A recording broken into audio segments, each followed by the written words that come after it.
Press conference को लेकर के बड़ी चर्चा रही।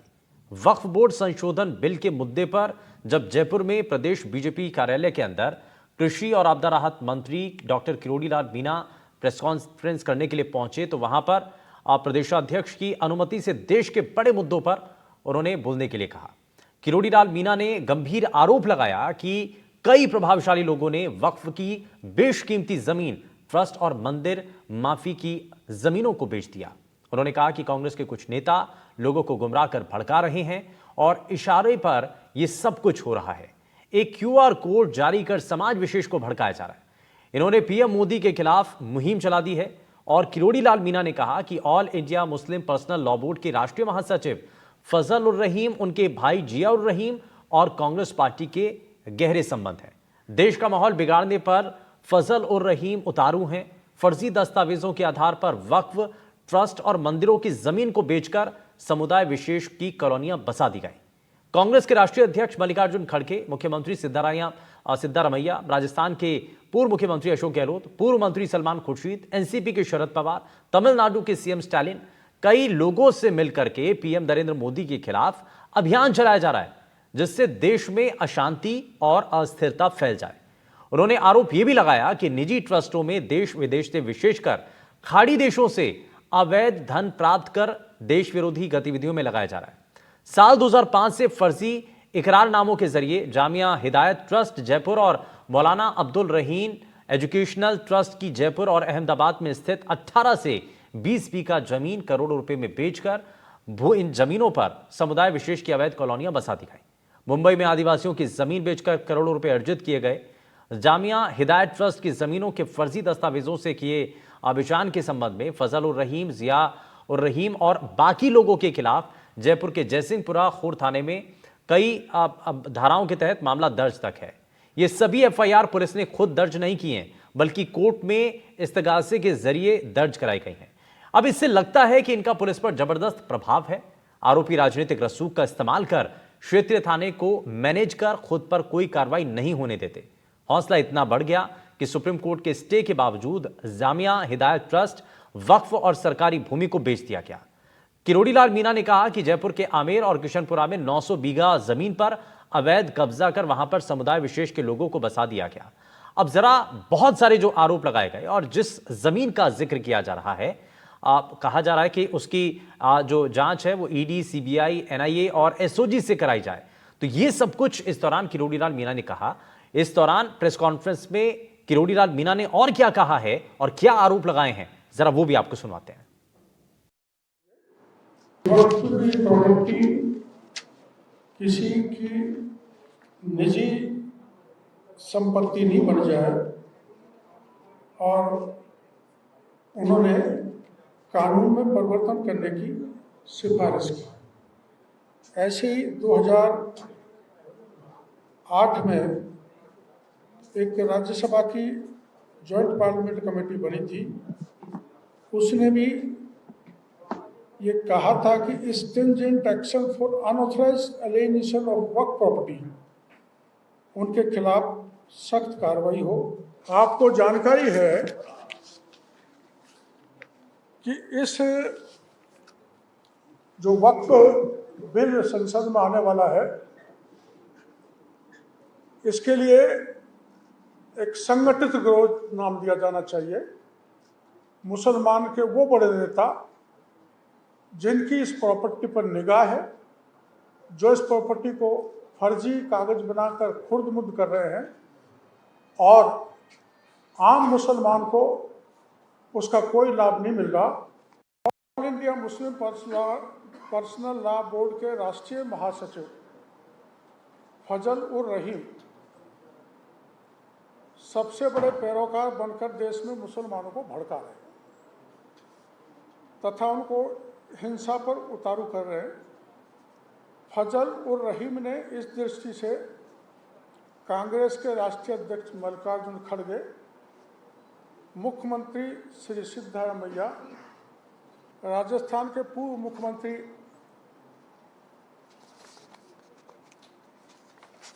श्री अशोक गहलोत, पूर्व मंत्री श्री सलमान खुर्शीद, एनसीपी के श्रीमान शरद पवार, तमिलनाडु के श्री सीएम स्टालिन सहित अनेकों बड़े लोगों से मिलकर नरेंद्र मोदी के खिलाफ एक अभियान चलाया जा रहा है तथा इनके द्वारा देश भर में एक क्यूआर कोड के माध्यम से आम मुसलमानों को भड़काया जा रहा है।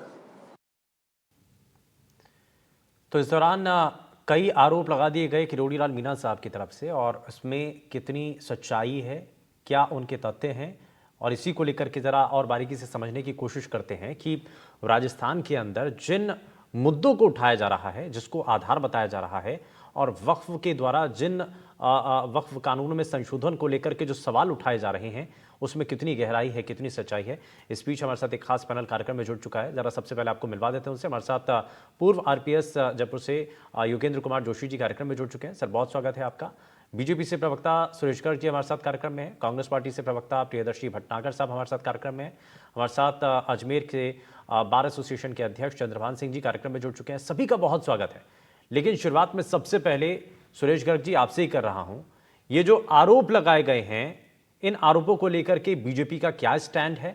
हालांकि शुरुआत में ही मीणा साहब ने कह दिया था कि पार्टी प्रदेश अध्यक्ष के कहने पर मैं आया हूं, लेकिन ये वक्फ की जमीनों को लेकर के और जो डाटा उन्होंने पेश किया, ये कहा गया कि एक सुनियोजित तरीके से मोदी को टारगेट किया जा रहा है।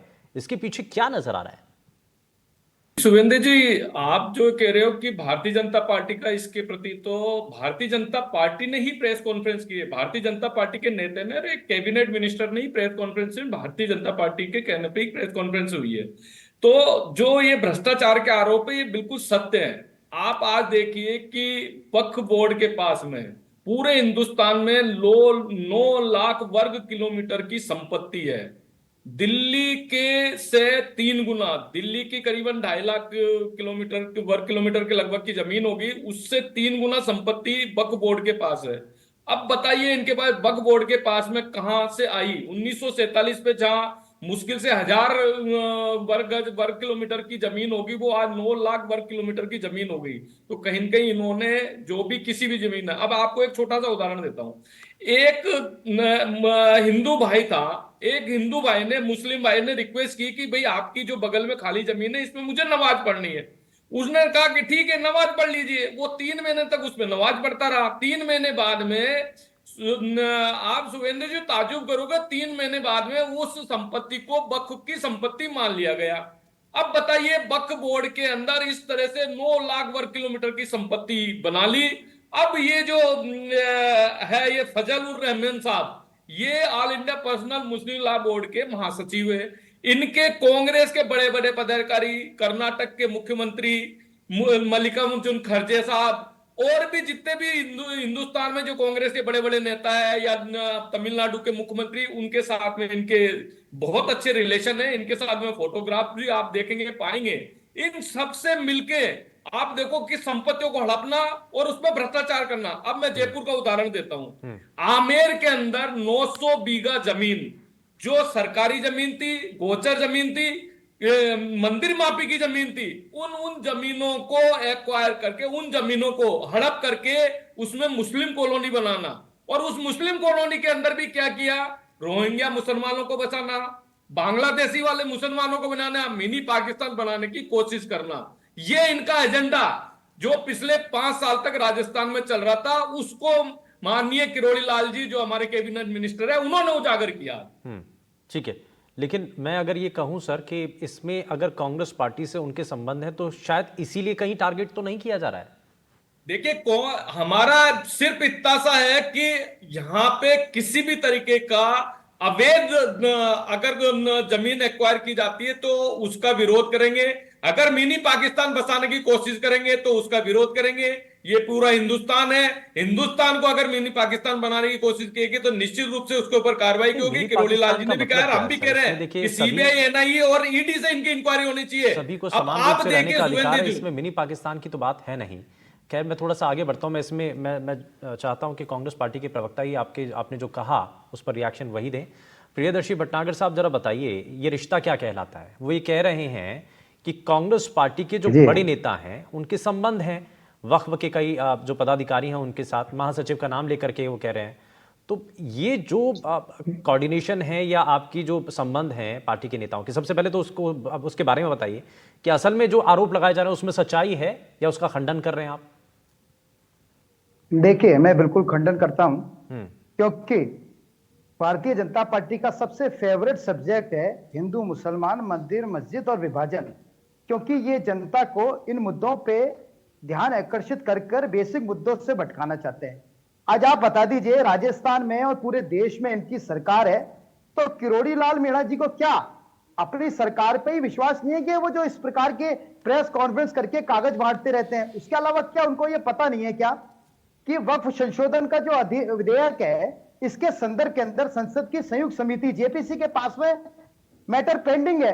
तो ये सारी चीजें करके वो साबित क्या करना चाहते हैं? वास्तविकता ये है कि ये एक वर्ग मुस्लिम समुदाय, अल्पसंख्यक समुदाय को टारगेट करने की नियत से एक तरफा कार्रवाई करते हैं, नागरिकों के समानता के अधिकार की खिलाफत करते हैं, जिसके हम बिल्कुल खिलाफ हैं, विपरीत हैं।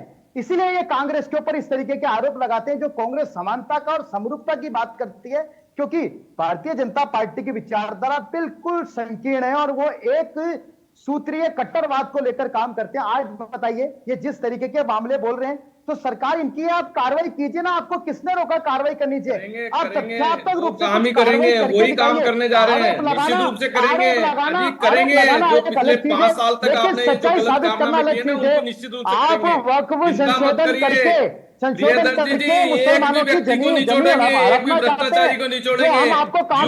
जो मंदिर माफी की जमीन को हड़पने की कोशिश की है, सुरेश जी सुनिए पहले, को नहीं छोड़ेंगे। अच्छा गोचर की जमीन को हड़पने की कोशिश की है, उनको अच्छा किसी को गर्ग नहीं साहब एक छोड़ेंगे। मिनट, चिंता मत सुरेश जी ठीक है, कार्रवाई होनी चाहिए।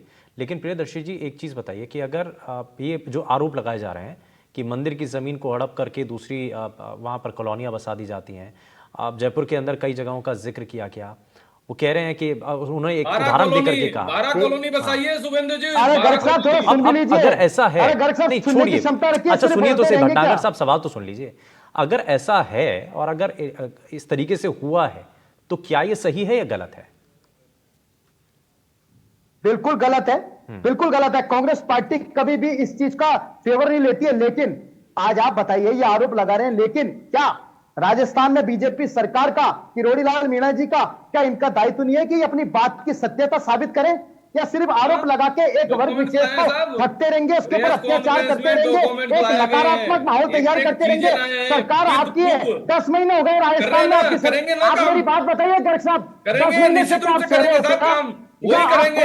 वही कह रहे हैं और मीना साहब ने भी कहा। एक मिनट गर्ग साहब, गर्ग साहब एक मिनट जरा, प्रियदर्शी भटनागर साहब वही कह रहे हैं, मीना साहब ने भी कहा एफआईआर दर्ज की गई हैं, कई धाराओं में एफआईआर दर्ज की गई हैं, लेकिन राजनीतिक रसूख के चलते बचा लिया जाता है। अब कौन है इसके पीछे जो सपोर्ट? आप एक बार जी आप एक बात बताइए। हाँ, ये मतलब भारतीय जनता पार्टी की राजस्थान सरकार रसूखात में विश्वास करती है, दबाव से काम करती है? 10 महीने से ये क्या दबाव में है? ये अपनी सरकार को देखिए, वास्तविकता यह किरोड़ी लाल मीणा जी कोई मौका नहीं छोड़ते हैं जब वो अपनी सरकार को घेरने से चूक जाए, क्योंकि वो खुद को अघोषित मुख्यमंत्री का दर्जा मानते हैं। इसलिए वो प्रारंभ से ही कभी पेपर लीक मामले में एसओजी के पास पहुंच जाते हैं रिकॉर्ड लेके। क्या उनको अपनी सरकार में विश्वास नहीं है? आज प्रेस कॉन्फ्रेंस कर रहे हैं। दूसरी चीज, ये गर्ग साहब बोल रहे हैं, सरासर झूठ बोल रहे हैं कि एक कैबिनेट दर्जे का व्यक्ति ये बात कर रहा है। पहली चीज तो ये क्लियर कर दीजिए, क्या किरोड़ी लाल मीणा जी मंत्री हैं या विधायक है? सिर्फ चलिए वो तो एक अलग विषय है, वो अलग विषय है कि वो विधायक है या मंत्री है।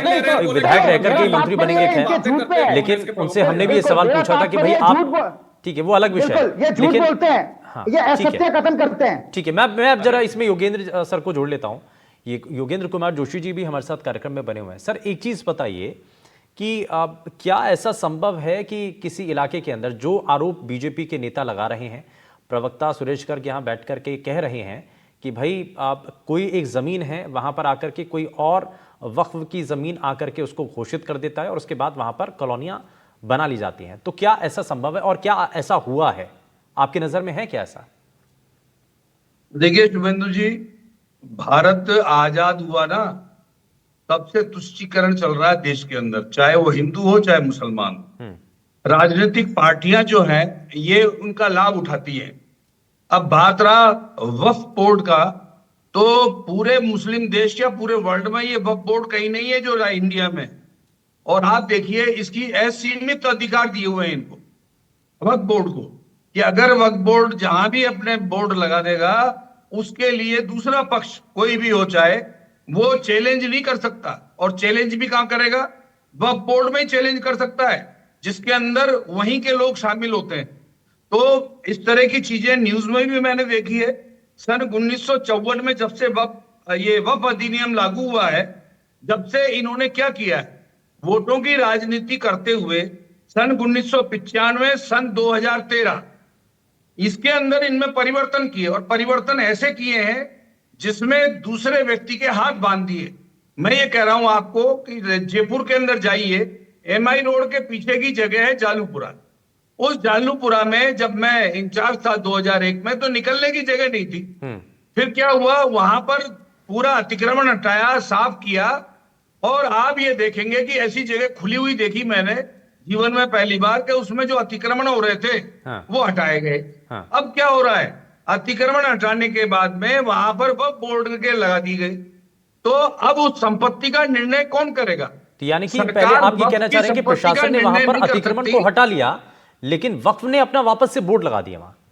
मैं वही निवेदन कर रहा हूं ना आपको, कि अब ये इस प्रकार की संपत्ति जहां एक पूरा गांव कह दिया ये वक्फ का है भाई, खाली करो। ये पुराने मंदिर हैं सन 47 से पहले के, उन मंदिरों में अगर मान लीजिए कोई जाता आता नहीं था या कोई ऐसा था उसकी कोई जमीन खाली पड़ी थी तो वो वक्फ बोर्ड हो गया। अब मैं ये कह रहा हूं आपसे कि जो मुद्दे उठाए हैं करोड़ी जी ने, वो ज्वलंत मुद्दे हैं जो अभी देश में लगातार चल रहे हैं, कोई नई बात नहीं है। मेरा कहना इतना सा है कि वक्फ बोर्ड संशोधन बिल आना चाहिए। जो वक्फ बोर्ड की संपत्ति है, जो इस एक्ट के बनने से पहले से इनके पास थी, जो दस्तावेज, अब आप देखिए इसमें एक और हो गया कि 2013 के बाद ये अमेंडमेंट हो गया कि कोई भी आदमी अपनी संपत्ति को वक्फ बोर्ड को दे देगा, और अपनी, अब चाहे वो फर्जी संपत्ति हो, चाहे उसके नाम नहीं हो, चाहे वो झगड़े में आई हुई हो, उस संपत्ति को वक्फ को दे देगा। वक्फ को, मान लीजिए उसने अतिक्रमण करके मकान बना रखा है, जाते समय वक्फ को दे गया तो वो संपत्ति वक्फ की होगी।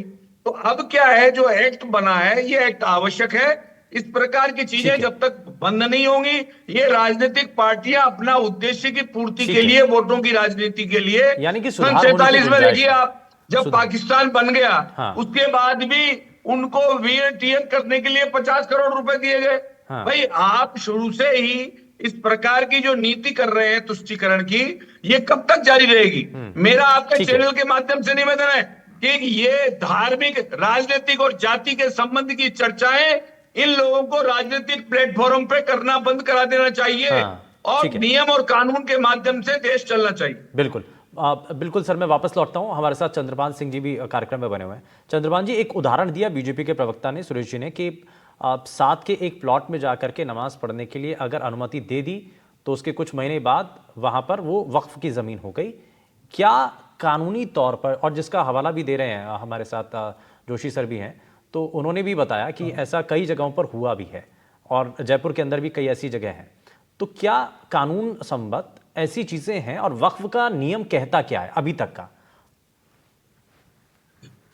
देखिए, मैं ये बता देना चाह रहा हूं आपको कि अपराधी की कोई जात नहीं होती, वैसे ही भूमाफिया और अतिक्रमणों की कोई जात नहीं होती, कोई धर्म नहीं होता। आप देखिए, सरकारी जमीनें जितनी भी पड़ी है, अवैध कब्जे हैं, अवैध कब्जों को चलते हुए देखिए कि सरकार की और प्रशासनिक अधिकारियों का दायित्व रहता है कि उस जमीन को अतिक्रमण नहीं आए और उस चीज का ध्यान रखे, मगर ये लोग प्रशासनिक अधिकारी ऐसा नहीं करते। अब आप देखिए कि दिक्कत कहाँ आ रही है। दिक्कत वहां आती है कि जहां हर हल्के का पटवारी होता है, प्रशासनिक अधिकारी होता है, तो वो जाकर वहां उसके खिलाफ कार्रवाई क्यों नहीं करते हैं? आज फॉरेस्ट एक्ट है, मान लो बोर्ड भी बना हुआ है, तो वक्फ बोर्ड के काम में कोई बीच में आता है या प्रशासन के पास अपना खुद का कानून का प्रोविजन है, तो वो क्यों नहीं यूज करते? उसका मना थोड़ी कर रखा किसी ने। अब आप कह रहे हो कि वहां वक्फ बोर्ड का बोर्ड लगा दिया तो प्रशासनिक अधिकारी नहीं है वो रातों रात जाकर कार्रवाई करे, तो संबंधित दस्तावेज तलब करे, दोनों पक्षों को वहां बुलाए। अगर मान लो मैंने किसी प्लॉट पे जाके मेरा बोर्ड लगा दिया तो क्या वो प्लॉट मेरा हो जाएगा? हाँ। ऐसा नहीं है। हर चीज का कानून बना नहीं, हुआ है, लेकिन वक्फ के 447 पास, आईपीसी लेकिन में क्या लागू वक्फ चल सकता वक्फ है। बोर्ड के पास क्या ये अधिकार है? नहीं, अधिकार किसी भी ऐसे ही जमीन जो सरकारी जमीन पड़ी है, किसी का ही अधिकार नहीं, चाहे वक्फ बोर्ड हो, हाँ। चाहे नहीं, अभी कोई अभी भी जो कहा सामान्य जा व्यक्ति रहा है हो, कि किसी ये जो दावे हैं समाज। भाई, अगर जाकर के वक्फ ने अपना बोर्ड लगा दिया तो वो संपत्ति उसकी हो गई, तो क्या ऐसा संभव है? नहीं नहीं नहीं नहीं, ये सब झूठे दावे हैं। ये हाँ। क्या माहौल खराब करने की स्थिति है इस तरीके का? जैसे करोड़े लाल जी ने आज प्रेस कॉन्फ्रेंस करी, तो उनको प्रेस कॉन्फ्रेंस करने की जरूरत कहाँ थी? जरूरत इसलिए नहीं थी कि आप मुद्दे को उछाल रहे हो। आप वक्फ बोर्ड में संशोधन करना है, संशोधन हर एक कानून में होते हुए हैं, वक्फ अच्छा, बोर्ड में भी तो होंगे। अच्छा चंद्रभान जी, एक चीज अभी मैं आपसे जानना चाह रहा हूं कि क्या अभी तक इस संशोधन को लेकर के जो कहा जा रहा है कि इसमें संशोधन की गुंजाइश है, तो क्या आपको लग रहा है कि गुंजाइश की असल में जरूरत है, या सिर्फ ये राजनीतिक मुद्दा बन चुका है? भाई आप उस चीज को मत मुद्दा बनाइए कि एक प्लॉट पे बोर्ड लगा दिया तो वह बोर्ड का हो गया, ऐसा नहीं है। चलिए, ऐसा ठीक। कानून, हिंदुस्तान का जो कानून है, हर बात क्लियर कर रखी है उसमें। हाँ। ऐसा चलता आदमी किसी जमीन पे कब्जा नहीं कर सकता, चलता आदमी किसी का मालिकाना हक प्राप्त नहीं कर सकता। ठीक कि है, ये मैं इस कह पर रहे हैं कि मैं इस पर जरा एक एक करके बनाए रिएक्शन ले लेता हूं। मैं सुरेश जी को इसमें जोड़ लेता हूं। सुरेश जी, अब देखिए, एडवोकेट हैं, वकील हैं, अजमेर बार एसोसिएशन के अध्यक्ष हैं चंद्रभान सिंह। वो कह रहे हैं कि ऐसा नहीं है, ऐसा नहीं होता है, कानूनी तौर पर ऐसा नहीं है कि बोर्ड लगा दिया वक्फ ने और उनकी जमीन हो गई। देखिए, वो तो ये कह रहे हैं। एडवोकेट है, इनका सम्मान। देखिए शुभेंद्र जी, एडवोकेट है, इनका सम्मान है। हाँ। लेकिन ये गलत जानकारी दे रहे हैं, ये हकीकत है। जहां बोर्ड लग गया वो वक्फ बोर्ड की संपत्ति हो जाती है, ये पूरे हिंदुस्तान में। तो मुझे ये बताइए, 1947 में जहां 10,000 वर्ग जमीन थी, वो आज 9 लाख वर्ग किलोमीटर जमीन कैसे हो गई? कैसे हो गई? जमीन कहां से आई वक्फ बोर्ड के पास में? दिल्ली से 3 गुना ज्यादा जमीन कहां से आई गई? आई हुई ना, सुरेश जी, मैं ऐसी कह आई रहा ना हूं जमीन कि है। 40 किसी ने दान में तो नहीं दी, या मुसलमानों के पास में 9 लाख वर्ग किलोमीटर जमीन थी क्या हिंदुस्तान के अंदर? जो इस तरह की बातें कर रहे हैं ये, हिंदुस्तान के अंदर क्या मुसलमानों के पास में 9 लाख वर्ग किलोमीटर जमीन थी क्या, जो उनको मिल गई वक्फ बोर्ड को? आज की तारीख में 9 लाख वर्ग किलोमीटर जमीन है, 1947 में 10,000 वर्ग जमीन है। कैसे हुई है जमीन? सुरेश जी, इसी आप तरीके रिकॉर्ड से पेश हुई है। करो। सुरेश जी, इसका आप मतलब रिकॉर्ड ये है पेश कि ये कीजिए। कहीं इस कहीं संदर्भ में ये ऐसे छुपा हुआ ऐसे एजेंडा आप है। टीवी ये चैनल पे केवल बैठ के केवल बातें मत यहाँ कीजिए, पे रिकॉर्ड के साथ भ्रष्टाचार बात और कीजिए। जमीनों को हड़प आपके के पास कोई और रिकॉर्ड उसमें नहीं है मुस्लिमों क्या? की कॉलोनियां क्या बसाई जा हिंदुओं रही है? के इस तरह मंदिरों का की काम किया जमीन जा नहीं रहा है है। क्या? ईसाइयों के चर्च की जमीन नहीं है क्या? मुसलमानों के वक्फ बोर्ड की जमीन कितनी है? जमीन सभी नहीं है सभी हिंदुस्तान धार्मिक में? किसी के संस्थाएं, पास सभी में के नहीं है। पास जितनी अपनी अपनी जमीन जितनी है। वक्फ बोर्ड के पास जमीन है, उतनी हिंदुस्तान में किसी के पास जमीन नहीं है। 1947 में सभी बता दीजिए धार्मिक कितनी जमीन थी, संस्थाएं हैं, और आज 9 जितने लाख भी वर्ग मंदिर किलोमीटर है, की जमीन है, वो सभी कैसे की आई है अपनी बता अपनी दीजिए। संपत्तियां हैं। क्या इसका बात मतलब कर रहे ये हो है आप? कि सभी उन्होंने की जहां अपनी पे अपनी बोर्ड लगा दिया संपत्तियां वो हैं। वक्फ बोर्ड की जमीन। और ये अच्छा, ये वास्तव में जितनी सत्य ज्यादा बात है संपत्ति कि होगी तो सुप्रीम उसकी कोर्ट और हाई संपत्ति कोर्ट कुछ छीन नहीं लोगे कर क्या आप? सकता जब अच्छा, तक ठीक है, संशोधन नहीं ठीक है। होगा। अब मैं 2024 इसमें वक्फ बोर्ड का मैं संशोधन ठीक आ है, रहा है। ठीक है, एक संशोधन मिनट के बाद में फिर देखेंगे कैसे जमीन हड़प अच्छा लेंगे। चंद्रभान जी और सुरेश जी, आप छीन नहीं एक मिनट जरा सकते मैं इसमें जरा वो भी योगेंद्र जोशी सर को इसमें जोड़ रहा हूं, उसके बाद में प्रियदर्शी जी आपके पास आता हूं। मैं योगेंद्र सर, इसमें ये कहा जा रहा है, अब आपने भी जो एक आधार दिया था कि भाई जयपुर में भी एक जगह जमीन थी जहां पर पूरी तरीके से कॉलोनी बना ली गई, उसको पहले क्लीन कर लिया गया, बाद में बोर्ड लगा दिया गया और संपत्ति उनकी हो गई।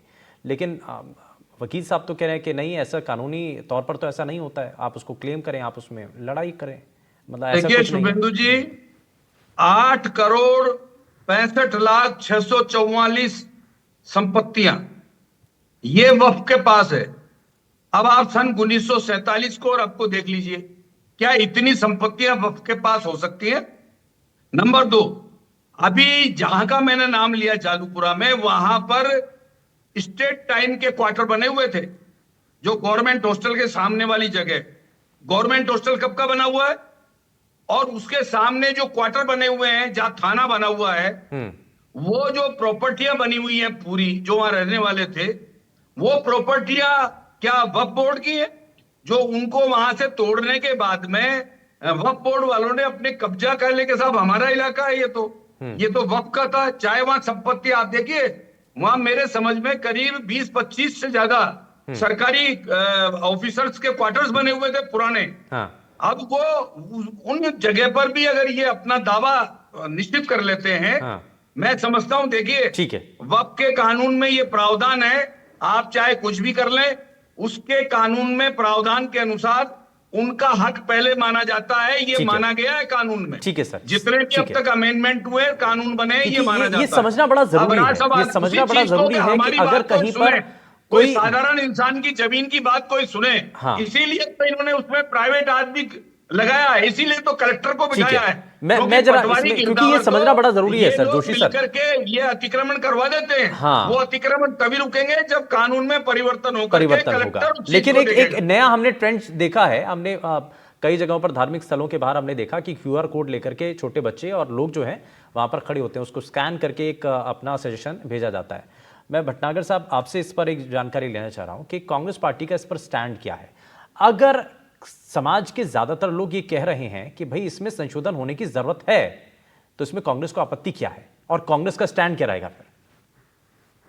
देखिए, हमारा स्टैंड यह है कि हम सरासर इसके खिलाफ हैं, पहली बात। दूसरी चीज, वास्तविकता यह है कि 9.5 लाख एकड़ जो अल्पसंख्यक समुदाय मुस्लिम वर्ग की जो जमीन है, उस पर भारतीय जनता पार्टी की सरकार निगाह गड़ाए बैठी है इसको खत्म करने के लिए। अब आपसे मैं पूछता हूं, क्या ये व्यवहारिक, क्या ये, अरे गर्ग साहब आप बहुत डिस्टर्ब करते हो, आप सुनने की तो क्षमता रखिए। हाँ, नहीं बताइए आप एक बात बताइए, भटनागर क्या साहब बताइए। कानूनी तौर पर और व्यवहारिक तौर पर मैं आपसे पूछता हूं, आप बताइए, मेरे मकान के ऊपर, चाहे किसी भी मकान के ऊपर वक्फ बोर्ड आकर अपना बोर्ड लगा देगी, तो क्या मेरा टाइटल, क्या मेरा स्वामित्व, क्या मेरा अधिकार इस बोर्ड से खत्म हो जाएगा? यह सरासर गलाता है। ये राज्य सबको सरकारों से हिंदुस्तान के पूछिए कानून में सर, समानता दी जिसका हुई है। हवाला बाकी सबको पैनलिस्ट समानता, दे रहे हैं। ये झूठ बोलते हैं। ये राज्य सरकारों से ये पूछिए, झूठ खाली पड़ी बोलते हैं। जमीनों को लेकर के जो अभी कुल तक मिला क्लेम के- किए गए हैं ना, उन मामलों को लेकर के जानिए, क्योंकि यही आरोप जो है वो सर, ये बीजेपी के बिल्कुल गलत प्रवक्ता है। और अधिकारी ये साहब, बिल्कुल आरोप नहीं आरोप ये तो देखिए जो सरासर आरोप गलत लगा है, रहे हैं इनके पीछे उसी ये- आधार पर मैं कह रहा हूं। हाँ, देखिए सर, एक चीज ये भी है, जॉइंट पार्लियामेंट्री कमेटी के समक्ष आज की तारीख चलिए। में 8 लाख के करीब याचिका आई है, ठीक है। जिसमें लेकिन मुझे लगता है कि इसके अगर खिलाफ इसमें करने की बैठ बात करके की गई बातचीत है। हो जाए तो शायद ज्यादा बेहतर होगा। लेकिन जो आरोप लगाए हैं वो गंभीर हैं। बहुत शुक्रिया सभी खास मेहमानों का कार्यक्रम में शामिल होने के लिए। समय ज्यादा इजाजत नहीं देता आगे बढ़ने के लिए, लेकिन अगर संशोधन की कहीं गुंजाइश और जो आरोप लगाया जा रहा है अगर उसमें तथ्य है तो इसमें संशोधन होने की गुंजाइश है। लेकिन इस पर बैठ करके बात होनी, चर्चा होनी बहुत ज्यादा जरूरी है। रुकने एक छोटे से ब्रेक के लिए, कहीं मत जाएगा, बने रहिए एनडीटीवी राजस्थान के साथ। नमस्कार।